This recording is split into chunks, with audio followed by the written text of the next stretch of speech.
গঙ্গোত্রী এখন চলে এসেছি। গঙ্গোত্রী এন্ট্রেন্স হচ্ছে এটা, আর এটা গঙ্গোত্রীর পিক। এরপর রোদ পড়েছে, কি দারুণ লাগছে।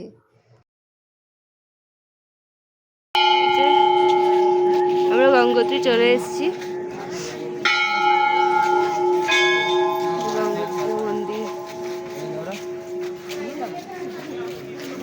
শিব মন্দির আছে।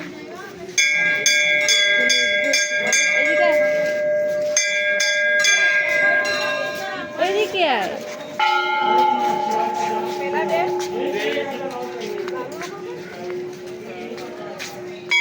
ওইদিকে তো স্নো পিকটা, হনুমানজির মন্দির আছে।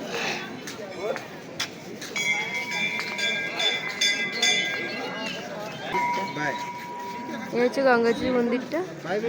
আসো,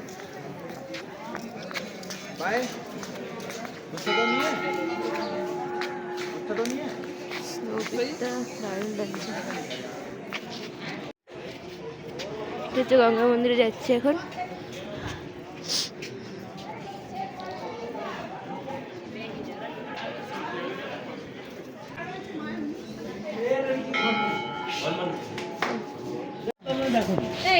রাজা ভগীরথ যে মা গঙ্গাকে পৃথিবীতে নিয়ে এসেছিল। গঙ্গা, সরস্বতী আর হচ্ছে কালী। এখন আমরা যাচ্ছি সূর্যকুণ্ডের দিকে।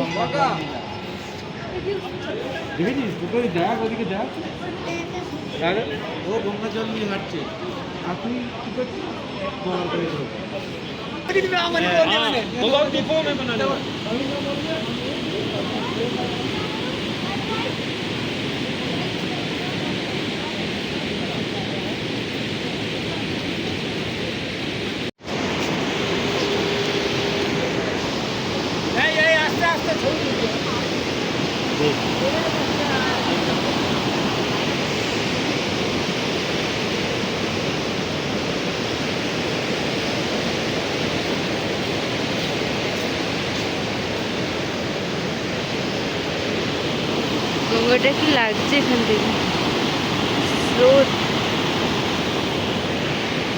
আমি ভাবছি আর ফোনটা যদি বাই চান্স এখান থেকে পড়ে যায় তাহলে কি হবে। চলো কাকু, আমি ভাবছি কি, হ্যাঁ তোর যে স্টোরেজ ক্যাপাসিটি 2 টিবি নিবি, বলতে আমাকে 2 টিবি। এই যে এটা হলো সূর্যকুণ্ড। এখানেই হচ্ছে সবার প্রথম সূর্যের আলোটা পড়ে। আশপাশটা হচ্ছে এরকম পাইন জঙ্গল সাইডে। গঙ্গোত্রী থেকে ফেরার পথে এখানে একটা মন্দির আছে, প্রাচীন শ্রী কল্পকেদার।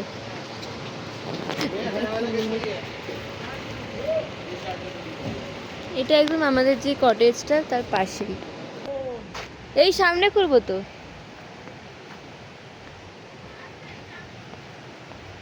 ফুল গাছ,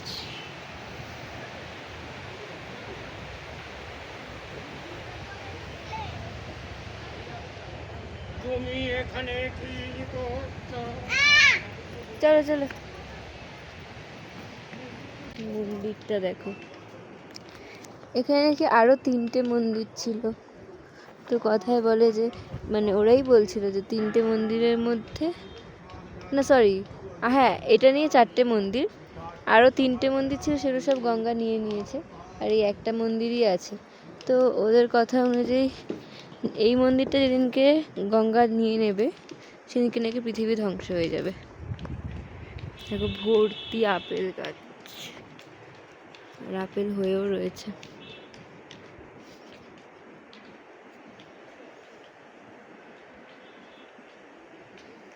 কত ফুল গাছ এখানে।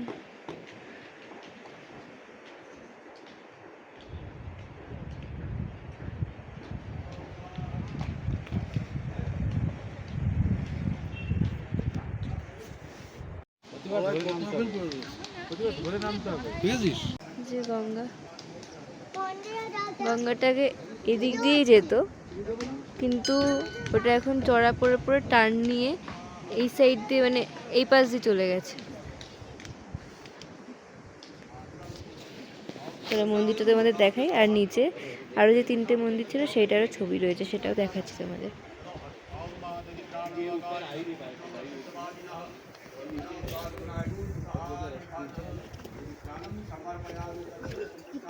খাড়া খাড়া সিঁড়ি।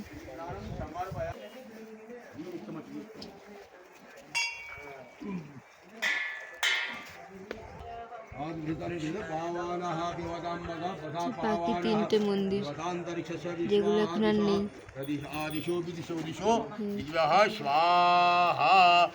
स्नानम डाल दिया घी शुद्ध स्नान कर लो, ये गाठी में जल डालो, शुद्ध स्नानम समर्पयामि।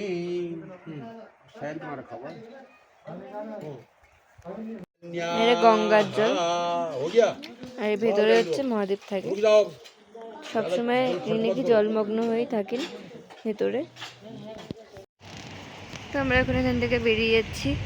এখন রুমে গিয়ে একটু ফ্রেশ হয়ে তারপরে যাব কেদারনাথের দিকে। অ্যাকচুয়ালি কেদারনাথে পুরোপুরি যেতে পারবো না, রুদ্রনাথে আজকে স্টে করতে হবে হয়তো, দেখা যাক কী হয়। Hello everyone, good morning. আজকে অনেক সকাল সকাল বেরিয়েছি। সকাল বলতে কি সেই হিসাবে আজকে একটু দেরি করেই বেরিয়েছি আর কি, 8:30টার দিকে বেরিয়েছি। তো আজকে আমরা যাচ্ছি কেদারনাথের দিকে। এখন এই জায়গাটা কোথায় জানি না, গাড়িতে উঠে আমি ঘুমিয়ে পড়েছিলাম, তারপরে ভাবলাম নেমে আজকে ব্লগটা স্টার্ট করা যাক। তো দেখো কত সুন্দর লাগছে না আশপাশটা। একটু হাঁটতে বেরালাম, তারপরে আবার গাড়িতে উঠে বেরোতে হবে আমাদের। দেখো আশেপাশে কত ডেইজি ফ্লাওয়ার্স।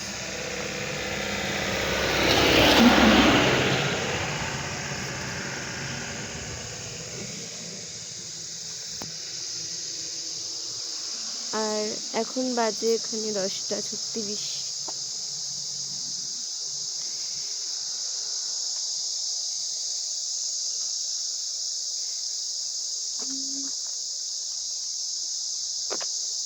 আর চারপাশে ঝিঝি পোকার আওয়াজ, উফ খুব সুন্দর লাগছে।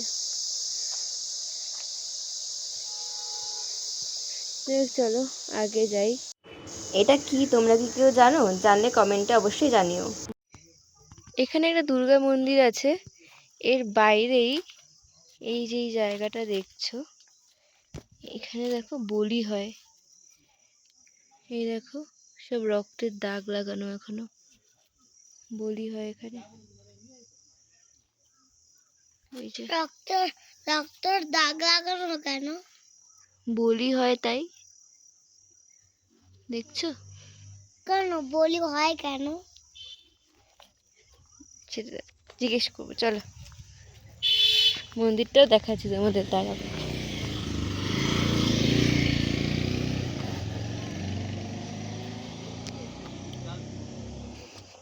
মন্দিরের ভেতরটা ঢুকবো না কারণ আমি জুতো পরে আছি, ওখানে জুতো খুলবো না আমি। এই যে মন্দিরটা, এটা দুর্গা মায়ের মন্দির। এখানে আমার মা আমার বাবাকে ডেইজি ফুলগুলো দিচ্ছিল, যেগুলো আমি তুলেছিলাম তখন। আরেকবার ধরো ফুলটা, ফুলটা ধরো একবার এরম ভাবে। হ্যাঁ হ্যাঁ। তারপরে আমরা যেতে যেতে একটা জায়গায় স্টে করেছিলাম, জানি না সেই লোকেশনটা কোথায়, কিন্তু রাত হলে পাহাড়ে বোঝা যায় যে কতগুলো ঘর বাড়ি আছে।